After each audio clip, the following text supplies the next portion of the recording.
NDA का कुनबा बढ़ रहा है। लगातार ही ये बात कही जा रही है प्रधानमंत्री नरेंद्र मोदी और उनके साथ बीजेपी के तमाम नेताओं के द्वारा, और इसका मतलब सीधा और साधारण रूप से यही है कि एनडीए गठबंधन के तहत बीजेपी के जो सहयोगी दल हैं उनकी कतार, उनकी फहरिस्त लंबी होती जा रही है। लेकिन क्या वाकई में ये सच है? नहीं। जब इस बात को बारीकी से जानते हैं तो पता चलता है कि एनडीए का कुनबा बढ़ नहीं बल्कि एक प्रकार से घट रहा है। बिहार में जिस तरीके से हाल ही में मुकेश सहनी ने एनडीए से दामन छुड़ा करके वापसी या कहें कि फिर से साथ आए हैं तेजस्वी यादव आरजेडी के महागठबंधन में, उसने एनडीए गठबंधन की बिहार में चुनौतियां और चिंताएं बढ़ा दी हैं। ऐसे में तमाम सवाल हैं, बात करेंगे इन तमाम सवालों पर, आखिरकार बात जरूरी है। नमस्कार, एसपीएन 9 न्यूज आप देख रहे हैं, आपके साथ मैं हूं अक्षय अग्रवाल। दिनेश हमारे सहयोगी हैं, बात करेंगे दिनेश थे। दिनेश, जिस तरीके से अचानक ही मुकेश सहनी ने यहां पर तेजस्वी यादव के साथ अपनी जो है राजनीतिक पारी या राजनीतिक ट्रैक पलटकर तेजस्वी के साथ आ गए, क्या पहला सवाल ये रहेगा कि क्या वो अब यहां पर एनडीए के लिए बड़ी चुनौती और चिंताएं खड़ी करने वाले हैं? हाँ, देखिए, जिस तरीके से तेजस्वी यादव के साथ मिलकर के चुनाव प्रचार कर रहे हैं, बिहार में लोकसभा का चुनाव के दौरान विपक्षी गठबंधन इंडिया के लिए एक माहौल तैयार करते नजर आ रहे हैं, अपील कर रहे हैं लोगों से कि पिछले लंबे समय से हम जिस तरीके से बिहार में अत्याचार देख रहे हैं, 20 साल से नीतीश कुमार मुख्यमंत्री बने हुए हैं, लेकिन फिर भी बिहार से पलायन रोकने में नाकाम रहे। शिक्षा, स्वास्थ्य, रोजगार के कोई मुद्दे पर काम नहीं किया गया। बिहार के किसानों की दुर्दशा है। हमें तमाम राजनीतिक दलों के साथ मिलकर के यहाँ पर काम करने की आवश्यकता है। ये कोई अकेली लड़ाई नहीं है। उन्होंने साफ तौर पर कहा है कि सबकी लड़ाई लड़ना चाहते हैं, सबके लिए काम करना चाहते हैं, और इसी आधार पर हमने ये शुरुआत की है। उन्होंने साफ तौर पर कहा है कि मैं तेजस्वी यादव या महागठबंधन में इसलिए शामिल हुआ हूं ताकि निषादों की लड़ाई लड़ने के लिए मेरे पास जनाधार है और कहीं ना कहीं इसका इस्तेमाल करके मैं उनको न्याय दिला पाऊं। तो तमाम ऐसे मुद्दे हैं अक्षय, जहां पर बीजेपी को घेरने के लिए मुकेश सहनी, तेजस्वी यादव साथ मिलकर के काम कर रहे हैं, और आने वाले वक्त में कहीं ना कहीं बिहार में सियासी जो फिजाएं हैं उनका रुख पलट सकता है। सियासी फिजाओं का रुख पलट सकता है और वो आरजेडी नेतृत्व वाले महागठबंधन की ओर भी हो सकता है, क्योंकि अगले साल राज्य में विधानसभा चुनाव भी होने वाले। लेकिन उससे पहले अहम है, उससे पहले केंद्र बना हुआ है लोकसभा चुनाव। इस बीच मुकेश सहनी यहाँ पत्रकारों से बातचीत करते हुए बीजेपी पर पूरी तरीके से हमलावर नजर आए। जरा सुनिए उन्होंने क्या कुछ कहा।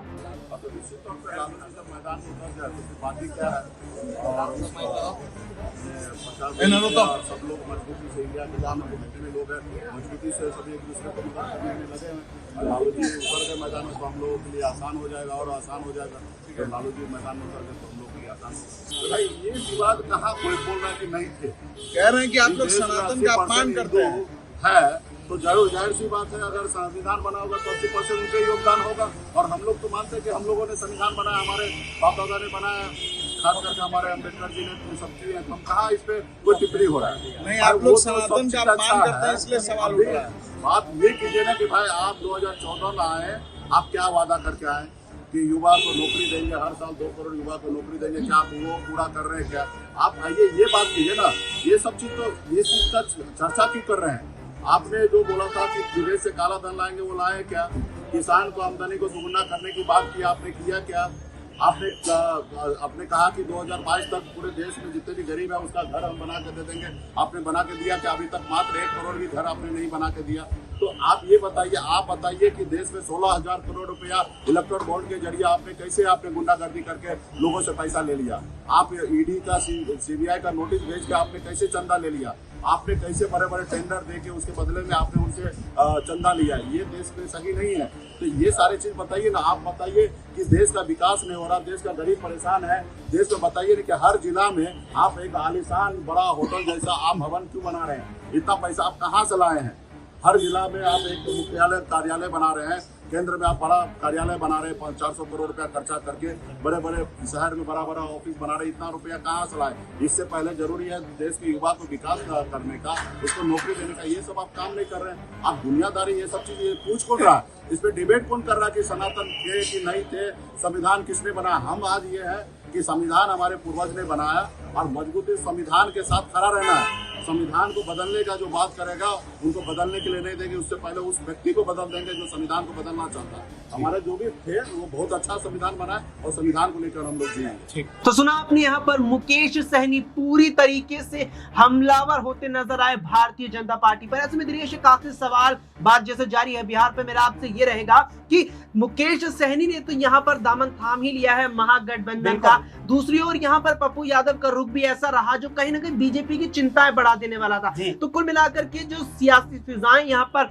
बह रही हैं, जो कहीं ना कहीं महागठबंधन की ओर अपना झुकाव कर रही है, क्या इसका मतलब यह है कि अब की बार बिहार की 40 लोकसभा सीटों पर एनडीए गठबंधन को निराशा हाथ लगने वाली है?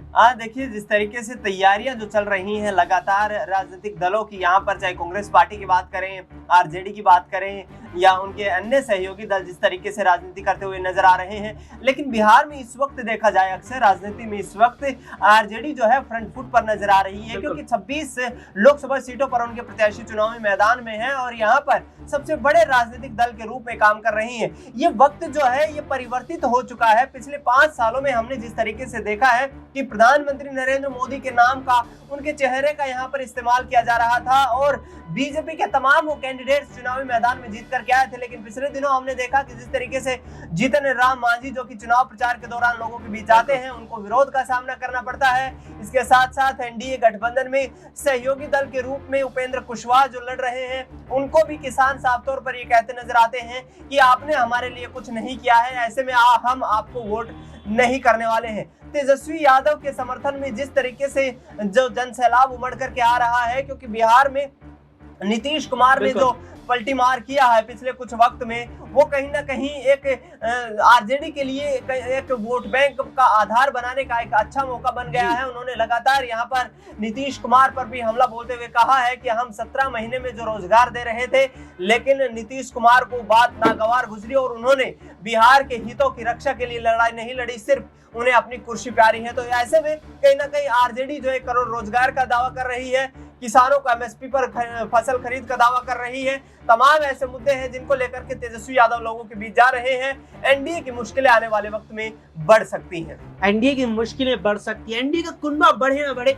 लेकिन मुश्किलें बढ़ती जरूर नजर आ रही हैं, क्योंकि जिस तरीके से एनडीए के सहयोगी, एनडीए गठबंधन के तहत बीजेपी के सहयोगी दलों को भी, उनके नेताओं को भी प्रचार के दौरान विरोध का सामना करना पड़ रहा है, वो कहीं ना कहीं चुनौतियां बढ़ा रहा है। और चुनौतियां बढ़ रही है तो साथ में चिंताएं भी बढ़ रही हैं। अब ऐसे में देखना होगा कि जो 400 पार का नारा लेकर एनडीए की गाड़ी निकली है, क्या वो बिहार में 40 दफा छू पाएगी, जिस तरीके से बीते चुनावों में 39 सीटें जीतने में कामयाब रही थी। लेकिन क्या अब यहाँ पर वो कारनामा कर पाएगी, या फिर तेजस्वी यादव के नेतृत्व में महागठबंधन या कहीं की इंडिया गठबंधन एनडीए को बड़ी ही यहाँ पटकनी देने वाला है? क्या कुछ इस पर आपकी राय है? कमेंट बॉक्स में हमें कमेंट करके जरूर बताएं। फिलहाल के इस पेशकश में इतना ही। देश और दुनिया की तमाम खबरों के लिए देखते रहें SPN 9 न्यूज।